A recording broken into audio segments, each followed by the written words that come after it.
Para quem eu não dei boa noite, uma boa noite.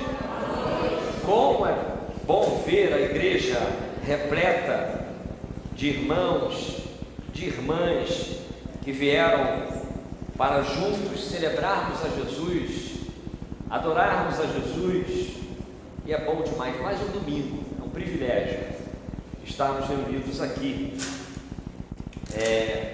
Quero aqui falar também de alguns irmãos que estão participando em casa. Tem alguns irmãos que não puderam estar aqui, mas estão em casa participando deste culto. A irmã Maria do Carmo, a irmã Maria Brasilino, está dando, não é aqui, eu acho que é aqui.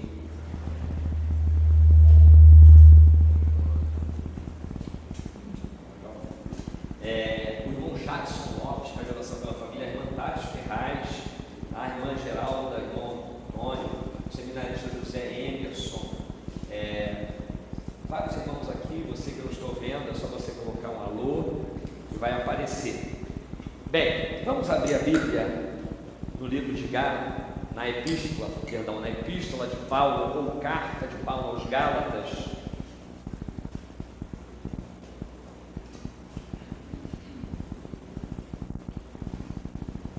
Quero convidar você nessa noite a abrir o coração e deixar que o Espírito de Deus fale com você.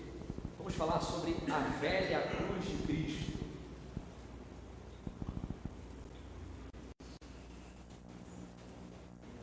Aí, isso, vou apagar aqui. Pode voltar de novo aí, vou apagar aqui para o povo ver. O pastor fez o vídeo, não tem que ver. Não que eu fiz o vídeo, né? Já vem pronto. A velha cruz de Cristo. Pode ir, pode seguir aí.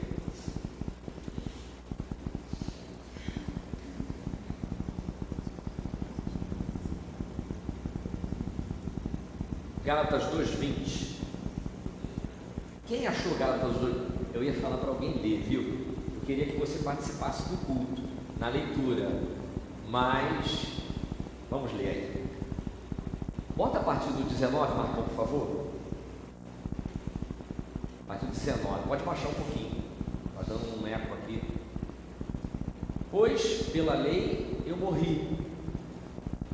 Vou começar de novo. Pois pela lei eu morri para a lei, a fim de viver para Deus. Já estou crucificado com Cristo. Portanto, não sou mais eu quem vive, mas é Cristo quem vive em mim. E essa vida que vivo agora no corpo, vivo pela fé no Filho de Deus que me amou e se entregou por mim. Amém. Aí ele orou, a igreja concordou. Então pode voltar lá na mensagem, porque eu quero falar sobre a velha cruz de Cristo. Nós estamos aqui diante do apóstolo Paulo, onde ele escreve aos Gálatas, e os irmãos já sabem que eu já falei, a carta aos Gálatas foi uma carta muito importante para o cristianismo. É chamada de carta magna também, porque ali foi combatido a questão dos judaizantes, aqueles que estavam acrescentando a cruz de Cristo, aqueles que estavam de alguma forma tornando o sacrifício de Jesus, a morte de Jesus na cruz, insuficiente, tá? E nós vamos falar sobre isso aqui. Então ele fala aos Gálatas, ele pergunta aos Gálatas: por que vocês estão depressa, estão se afastando? Por que vocês estão depressa, estão abandonando o verdadeiro evangelho, o evangelho da cruz? E aqui no verso 20, ele vai falar sobre, olha, uma coisa, eu estou crucificado com Cristo, eu morri, e agora a vida que eu vivo na fé do Filho de Deus. Eu vivo em obediência, eu vivo em renúncia, e é isso que eu quero falar sobre isso com você. Se tem a velha cruz, eu quero falar da nova e da velha. Pode dar um clique? Mais um clicão aí, Marcão. Aí. Então nós temos a velha e a nova cruz de Cristo. A velha cruz, irmãos, ela não tem nenhum caminho comum. Ela não teria, ela nunca teve. Para a orgulhosa carne de Adão, a velha cruz significa o fim da jornada. Deixa eu explicar a vocês, a velha carne de Adão. Adão, pai da humanidade, da onde todos descendemos. E a Bíblia diz que por um homem entrou o pecado do mundo, e pelo pecado a morte. Então, através de Adão, através da natureza caída, através dessa natureza orgulhosa que todos nós herdamos. Mas a cruz, a velha cruz, é a morte para essa natureza. Ela executou a sentença imposta pela lei do Sinai.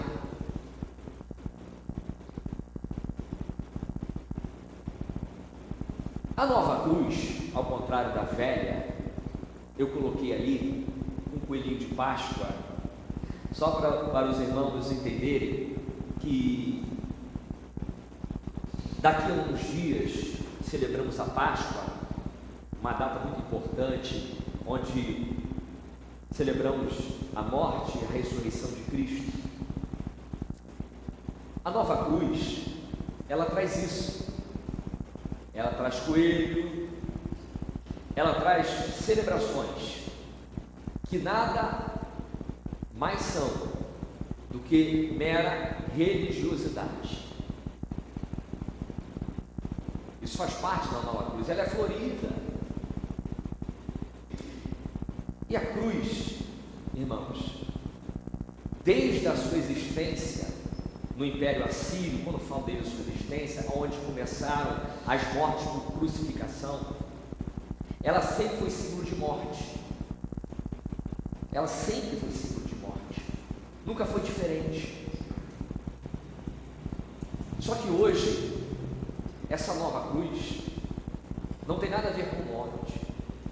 Ah, pastor, mas que morte? Morte literal? Não. A morte literal, ela já aconteceu. Foi 2000 anos atrás, lá no Calvário. E eu quero pedir a você essa noite, você que antes de entrar aqui, de manhã olhou para o sol, bilhões de pessoas olhando para o sol, esse astro tão poderoso. Você que olhou para a lua também, eu quero convidar você a olhar para o Calvário, para a velha cruz, e não para a nova, ainda que ela se aproxime, ainda que ela está diante de nós todos os dias, tentando acobertar, mentir, acrescentar o Evangelho verdadeiro, o Evangelho que nos mata e também nos ressuscita. Então, a nova cruz, ela não se opõe à raça humana, ela não se opõe à nossa natureza pecaminosa. Ela deixa Adão viver sem interferência. Pode viver a sua vida, Adão. Pode viver a sua vida, meu irmão. Viva a sua vida do jeito que você quer, do jeito que você imagina. Então a velha cruz não interfere na nossa vida diária. E isso é muito perigoso. Por isso que nós estamos vendo o que está acontecendo nesse mundo, na nossa sociedade. Porque a velha cruz já não está sendo mais pregada. Na história, toda vez que a pregação da velha cruz, a cruz de Cristo, a cruz bíblica, há grandes transformações de nações, de impérios, de pessoas. E hoje não estamos vendo isso. Estamos vendo inchaço. Estamos vendo igrejas cheias e nenhuma interferência da cruz. Poucos estão crucificados com Cristo. Ela continua a viver para o seu próprio prazer. Só que agora, Adão, ele através da nova cruz, se deleita a cantar corinhos, assistir filmes religiosos, participar de cerimônias, em vez de cantar músicas promíscuas, beber bebida forte e por aí vai. A tônica ainda está na busca do prazer, embora a diversão esteja agora no plano mais alto, tanto moral, talvez intelectualmente. A nova cruz é uma roupagem, não há uma mudança, não há uma transformação, ela só apresenta você viver um nível moral mais alto. Eu vou para a igreja, eu não bebo bebida forte, não bebo mais, eu não uso mais droga, não faço mais isso. Mas houve só uma troca, não houve realmente uma crucificação, uma mudança. Eu coloquei aí, eu não sei se dá para clicar para aumentar aquela primeira foto lá, não sei se dá para aumentar, mas se não der eu vou ler aqui. Diz assim: cristãos não contam mentiras, eles cantam elas no domingo. Que isso? Vou explicar para vocês. Não contamos mentiras durante a semana, mas cantamos no domingo. Porque durante a semana não testemunhamos de Deus, não amamos a Deus, não oramos, não lemos a Bíblia, não amamos o nosso próximo, e no domingo cantamos tudo isso. E quando cantamos, estamos mentindo para nós mesmos. Essa é a nova cruz. A velha cruz, ela gera um arrependimento profundo dentro da nossa alma, a ponto de a gente mudar. Ainda que a velha cruz faça, e Deus permita, grandes acontecimentos que possam chacoalhar nossa existência, mas é para uma mudança, mas é para uma transformação e para uma vitória maior, porque a velha cruz garante a vitória. A cruz de Jesus. A nova cruz incentiva uma nova abordagem,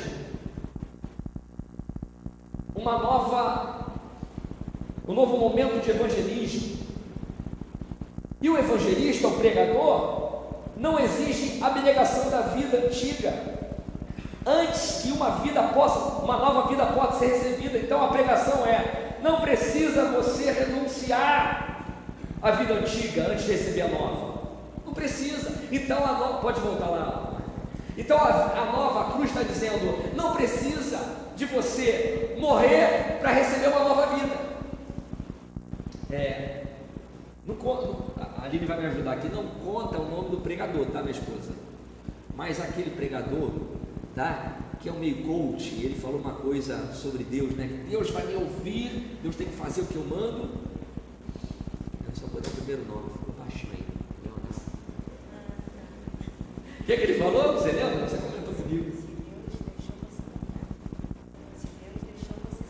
Se Deus deixou você tocar, se Deus deixou você sentir, se Deus deixou você sonhar, e por aí vai. Ele tem poder para te dar. Nem tudo que a gente sente, nem tudo que a gente toca é da vontade de Deus. Tem muita gente sonhando o que Deus não sonha, e lá na frente vai virar um pesadelo para você e para a sua família. Então, a velha cruz, isso hoje temos coach. É coach. Escutar o que você quer, mas Paulo já tinha dito isso para Timóteo, que nos últimos dias virão pessoas, e as pessoas vão querer mestres, pastores, líderes que possam massagear o seu ego, pastorear o seu ventre, falar coisas bonitas. Evangelho confronta, a palavra de Deus, ela é comparada à espada, ela é comparada a martelo, ela não é comparada a rosa, a flor.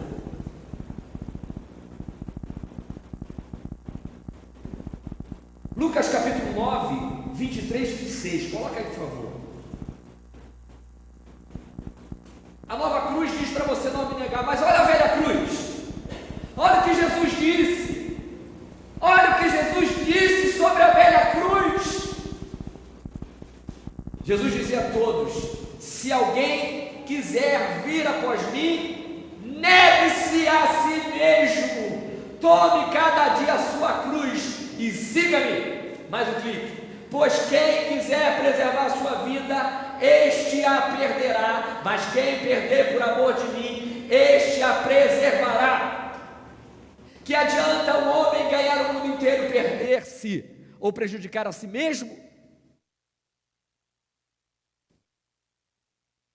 Então, meu irmão, a velha cruz exige renúncia.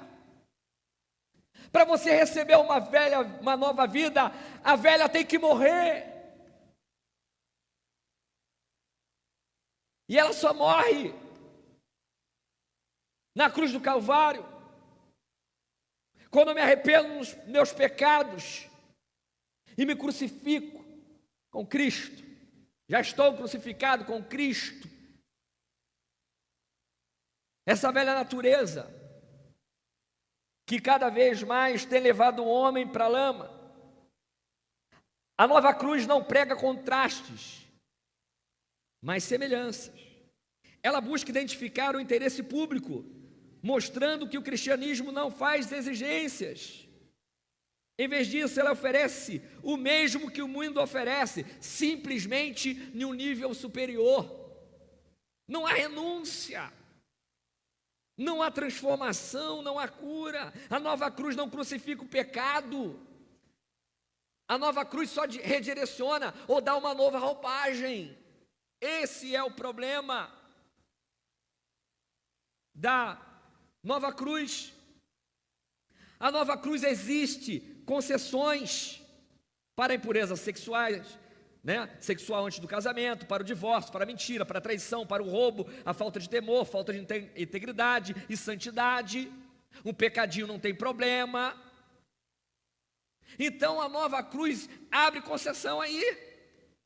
Se é para o bem dos membros, se era para o bem da sociedade, tá tudo bem. Aí entra naquela questão da ética, a ética teleológica, que é uma ética imoral, aonde os fins justificam os meios.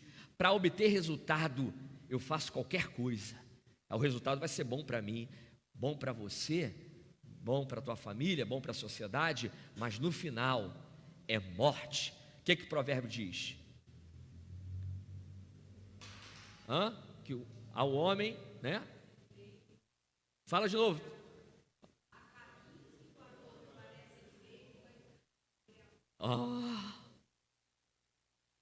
Acabou. É isso aí. Então, não tem concessão. Não tem como redirecionar. A nova cruz, ela só transforma uma maneira de viver mais limpa. E a filosofia por trás disso pode ser sincera, mas sua sinceridade não a salva de ser falsa. A nova cruz é falsa. Tem sinceridade. De boa intenção, vocês sabem.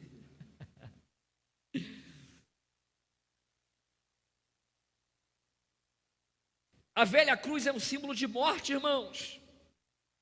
Ele afirma o fim abrupto e violento de um ser humano. Irmãos, eu estava estudando sobre a crucificação. Não começou no Império Romano, irmãos. Começou muito antes, no Império Assírio, com Senaqueribe. Quando o rei Senaqueribe, rei da Síria, invadiu Israel, na cidade de Laquis, ele crucificou gente. A arqueologia prova que a crucificação é bem mais antiga. E o Império Assírio é conhecido como Império Terrível, onde ele entrava nas cidades, eles faziam questão de matar terrivelmente para poder dar como exemplo. Essa é a verdade. Então a cruz, irmão, é símbolo de morte. O homem na época romana que tomava sua cruz e começava a caminhar pela estrada, já tinha dito adeus aos seus amigos, ou seja, pegou a cruz, acabou, não tem mais volta. Por isso que Jesus diz assim: olha, tem que negar a si mesmo, tem que me seguir, e quem toma a sua cruz e olha para trás, não pode me seguir. A cruz verdadeira, ela não tem volta. O homem que crê, o homem que se arrepende, se entrega a Jesus, ele não volta atrás. E Hebreus confirma isso. Hebreus 10 vai falar sobre isso. Pensamos em desistir, mas não desistimos. Nós somos daqueles que avançam para a salvação, não daqueles que recuam para a perdição da alma. A velha cruz não dá opção de retorno. Morreu e acabou. Eu pertenço a Cristo. Eu sou dele, vivo mais ele, eu não vivo mais eu, mas Cristo agora vive em mim. Irmãos, e começou lá na Síria, foi Alexandre o Grande que levou para a Grécia, e depois, assim, consequentemente, o Império Romano aperfeiçoou. E era uma das mortes, ou a pior morte, na época de Jesus, tinha a guilhotina, tinha a morte, queimar a pessoa viva, e a crucificação. De todas, a crucificação era a pior. Irmãos, tem relatos de pessoas que ficaram vivas, crucificadas durante dias, porque o papel da crucificação era esse. Ela ia morrendo um pouquinho cada dia. Jesus morreu rápido porque ele recebeu flagelo antes. Flagelo. Ele foi muito açoitado, perdeu muito sangue. E porque também havia profecias sobre Cristo e sobre a sua morte. Mas a crucificação era terrível. Ela acabava. E as pessoas iam morrendo um pouquinho, dia após dia. Precisamos morrer, irmãos, todos os dias. Por isso que Jesus diz: tomar a sua cruz dia após, todo dia precisamos morrer. Amém? Todo dia precisamos morrer para as nossas vontades, para o nosso egoísmo.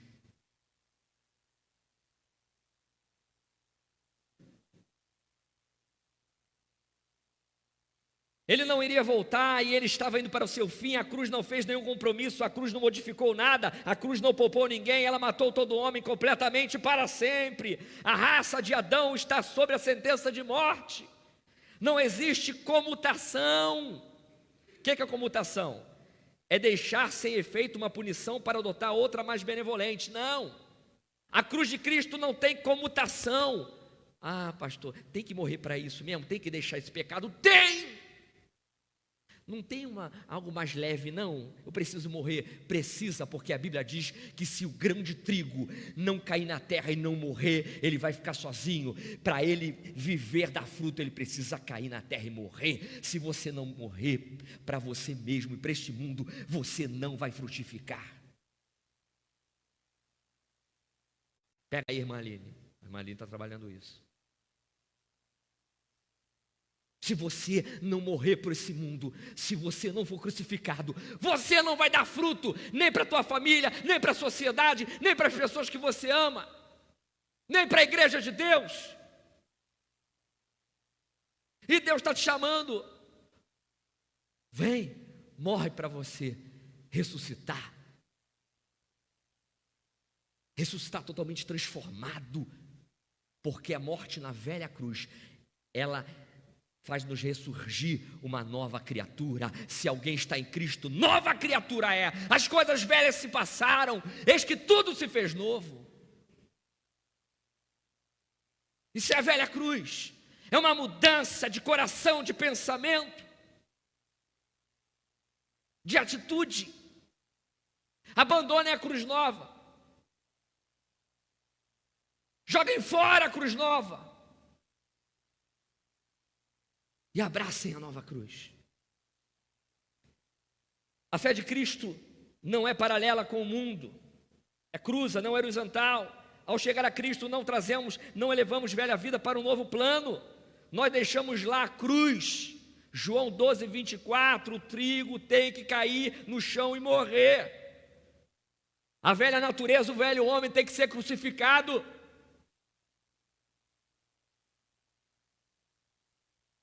Nós somos profetas, irmão, não diplomatas. Há uma diferença. Pastor, é contradição, a Bíblia fala sobre embaixadores e diplomata? Não, há uma diferença. Diplomata, você faz um concurso, você passa e é enviado para algumas relações exteriores, no exterior. O embaixador, ele fica lá, ele é um representante. Nós não fazemos essa diplomacia. O embaixador pode ser um diplomata, ok, tá? Mas exerce cargos diferentes. Enfim, não há diplomacia. Nós somos profetas e a nossa mensagem não é um compromisso. A mensagem de Cristo não é um compromisso, mas é um ultimato. E qual é o ultimato? O que é que Jesus começou a pregar? Como é que ele iniciou a pregação? Arrependei-vos. O reino de Deus é chegado. É um ultimato. É um ultimato. É um alerta. É um chamado para o arrependimento. Isso é sério. Devemos avaliar.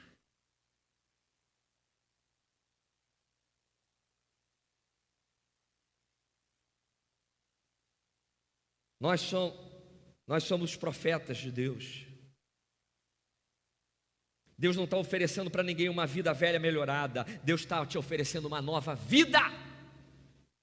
A vida que Ele oferece é uma nova vida. E é uma vida depois da morte. É uma vida depois da cruz. E essa vida nova sempre está do outro lado da cruz. A cruz que encerrou a vida terrena de Jesus agora põe o fim ao pecador. E o poder de Deus que ressuscitou Jesus dos mortos também te ressuscita para glorificar e adorar e viver para Deus para todo sempre. Esse é o poder da velha cruz. Aleluia. E a cruz, a velha cruz, dá compromisso.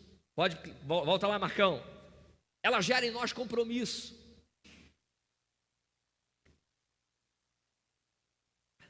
Mais um clique. Vamos ver se ficou bom aí. Até que ficou, né? Tá melhorando, né, irmã Aline? A nova cruz, a velha cruz, ela nos dá um compromisso total com Cristo. Colossenses, vamos ler. Colossenses capítulo 1, do 15 ao 19. Ó, tá rápido, hein? Povo da mídia. Falar nisso, eu quero uma reunião com toda a mídia depois, tá bom? Vamos lá. Ele é a imagem do Deus invisível, o primogênito sobre toda a criação. Porque nele foram criadas todas as coisas, no céu e na terra, as visíveis, as invisíveis, sejam tronos, sejam dominações, sejam principados, sejam poderes, tudo foi criado por ele e para ele. Ele existe antes de todas as coisas e nele tudo subsiste. Ele também é a cabeça do corpo, que é a igreja. É o princípio, o primogênito dentre os mortos, para que em tudo tenha o primeiro lugar. Porque foi da vontade de Deus que nele habitasse toda a plenitude. Amém. O compromisso total com Cristo, a velha cruz nos leva a um compromisso total com Cristo. Pode voltar lá, Mar.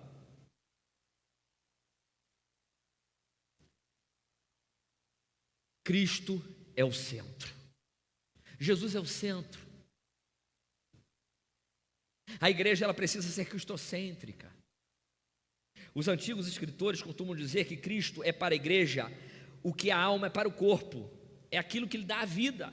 Quando a alma foge do corpo, não há nada que possa manter o corpo vivo. Se Jesus não estiver no centro, meu irmão, estamos mortos. Então, antigos escritores, teólogos vão comparar a alma com o corpo. Meu irmão, se eu der o último suspiro aqui, acabou. Acabou. Não há vida no corpo. Não há respiração. Não há movimento. Quando a alma se for, meu irmão, é o embalsamador que assume o controle do corpo. Morreu, meu irmão. Quem vai pegar agora é a funerária, vai lá e vai preparar o corpo, vai embalsamar, vai enfeitar. Acabou. se Jesus não for o centro da igreja, porque a Bíblia diz que Ele é a cabeça, nós estamos mortos.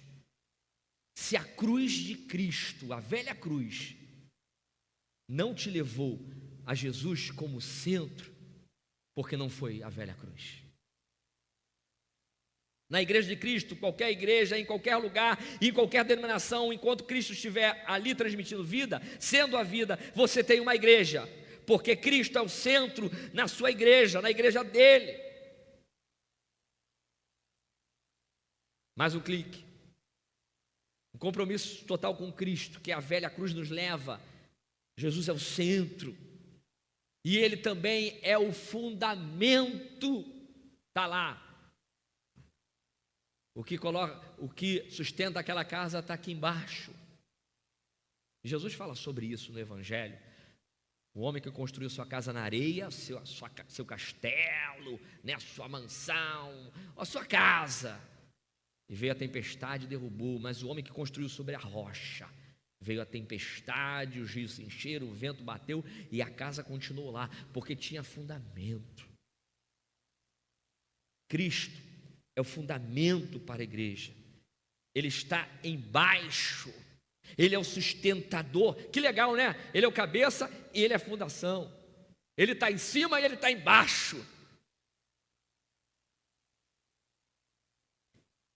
Toda a igreja repousa sobre o Senhor Jesus. Toda a igreja de Deus repousa sobre os ombros do seu Filho. Podemos dar a volta no mundo todo e dizer: Cristo é suficiente. Há uma fraqueza em muitos meios evangélicos, cristãos em si, colocam um sinal de mais depois de Cristo. Cristo mais isso, Cristo mais aquilo. Então há uma fraqueza em muitas igrejas e muitos cristãos que sempre adicionam Cristo mais alguma coisa, Cristo mais aquilo, Cristo mais isso. Tem denominações que acrescentam, não é não, Felipe? Acrescentam o livro tal, a figura tal, o sacerdote tal, é a Bíblia mais tal, é Cristo mais isso, é Cristo e mais alguma coisa. Isso é a nova cruz. Cristo é suficiente, e a velha cruz nos mostra isso, que Ele morreu de uma vez só pelos nossos pecados, uma vez e definitiva. Não existe Cristo e mais. São sempre as vantagens que arruinam a nossa vida espiritual, são sempre os acréscimos que enfraquecem a igreja. Usos, costumes e por aí vai, doutrinas estranhas e por aí vai. É Cristo e somente Cristo. Cristo é suficiente. Ele é o caminho, a verdade e a vida, a sabedoria, a retidão, a santificação, a redenção. Pode colocar aí Isaías capítulo 1, verso 2, por favor. Já estamos terminando, já pulando para o último tópico. Isaías capítulo 1, verso 2. Ele é o fundamento. Ouvi, ó céus, e dá ouvidos, ó terra, porque o Senhor disse: criei filhos e os fiz crescer, mas eles se rebelaram contra mim. Eu anotei errado aqui, irmãos. Isaías 1, eu vou achar o texto aqui, eu anotei errado. Dá mais um clique. Depois eu vou ver aqui, passo para os irmãos. Marcos 9, 7. Marcos 9, 7.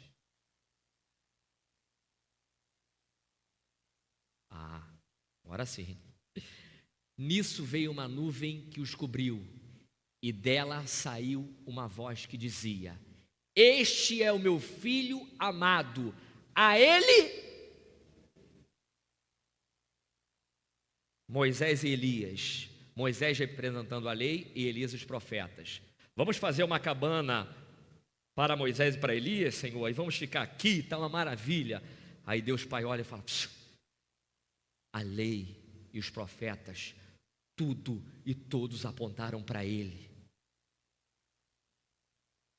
A Ele ouvir. Não existe cristianismo mais judaísmo, cristianismo mais não sei o que, cristianismo é Cristo e é só Cristo e Ele é suficiente. A Ele ouvir. Cristo é o fundamento, é a fundação, é onde estamos alicerçados a Jesus ouvir. E último, pode voltar lá, Marcão. Quem tem a cruz, a velha cruz, ó. Ficou mais ou menos, vamos melhorar. Tem a preeminência. Cristo é preeminente. Ele está acima de todas as coisas, nós vimos lá. Ele é o primeiro. Cristo, se não for o primeiro na tua vida, na minha vida, na vida da igreja, acabou. O que Jesus falou? Aquele que ama mais pai, mãe, filho, família, seja qualquer for, mais do que a mim, não é digno de mim. Qual é o primeiro mandamento, irmãos? Amar a Deus e o próximo como a ti mesmo. Ele tem a preeminência e a cruz mostra que ele tem a preeminência. Deus o exaltou e deu nome acima de todo o nome. Ele está acima de todas as coisas, debaixo de todas as coisas, de fora de todas as coisas e dentro de todas as coisas. O antigo bispo disse: ele está acima de todas as coisas, mas não é empurrado para cima. Ele está debaixo de tudo, sustentando tudo e fora de tudo, abraçando e dentro de tudo e preenchendo tudo.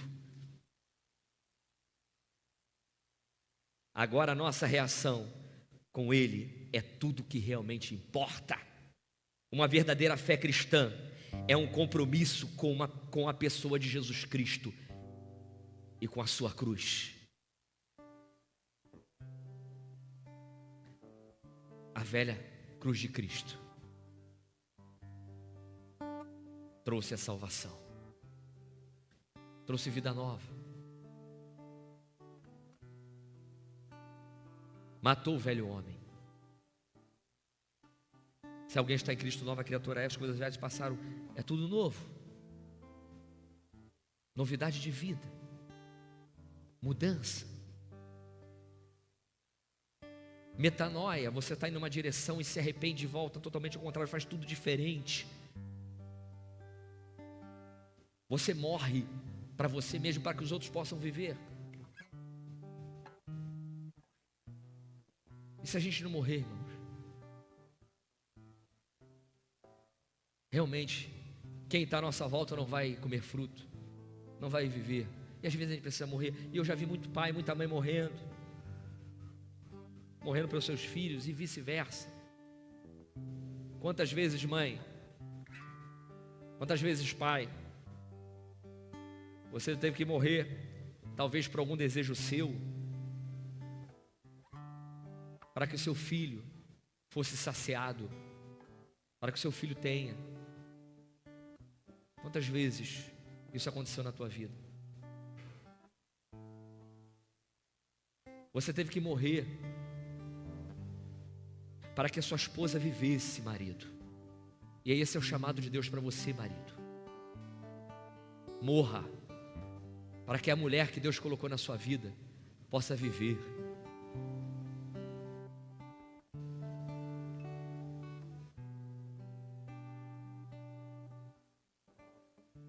Morra para você,